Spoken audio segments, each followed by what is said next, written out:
প্রতিবন্ধী ইউসুফের ঘরে আগুন, খেনামাজে থাকায় দেরিতে পৌঁছায় ফায়ার সার্ভিস ভোলার বোরহানুদ্দিন। উপজেলার ৪ নম্বর কুতুবা ইউনিয়নের রজবালি দারোগাবাড়ি এলাকায় ভয়াবহ অগ্নিকাণ্ডের ঘটনা ঘটেছে। শুক্রবার জুম্মার নামাজের সময় ফায়ার সার্ভিসের পিছনে জোর মসজিদের পরবর্তী এলাকায় প্রতিবন্ধী ইউসুফের বসতঘরে আগুন লাগে।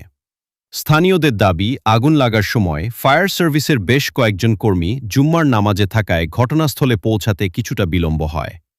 প্রতিবন্ধী ইউসুফ মৃত আব্দুল মজিদ দারোগার ছেলে। আগুন মুহূর্তের মধ্যেই তার ঘরের বিভিন্ন মালামাল পুড়িয়ে দেয়। স্থানীয় বাসিন্দারা প্রথমে আগুন নিয়ন্ত্রণের চেষ্টা চালালেও দ্রুত আগুন ছড়িয়ে পড়ায় আতঙ্ক সৃষ্টি হয়।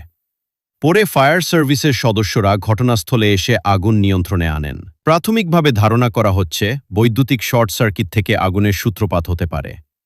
তবে ক্ষয়ক্ষতি ১০ মণ চাউল, ২০ সুপারি, ২ মণ ডাল, ২ মণ ধান, ৩৫,০০০ টাকা সহ ঘরের অন্যান্য নিত্য প্রয়োজনীয় সকল আসবাবপত্র সম্পূর্ণ পুড়ে গেছে। স্থানীয় জনপ্রতিনিধি ও এলাকাবাসী ক্ষতিগ্রস্ত পরিবারটি পাশে দাঁড়ানোর আহ্বান জানিয়েছেন। এ ঘটনায় এলাকায় চাঞ্চল্যের সৃষ্টি হয়েছে। প্রতিবন্ধী ইউসুফ বর্তমানে মানবেতর অবস্থায় দিন কাটাচ্ছেন বলে জানিয়েছেন প্রতিবেশীরা। স্থানীয়দের দাবি, দ্রুত সরকারি সহায়তা ও পুনর্বাসনের ব্যবস্থা করা হোক।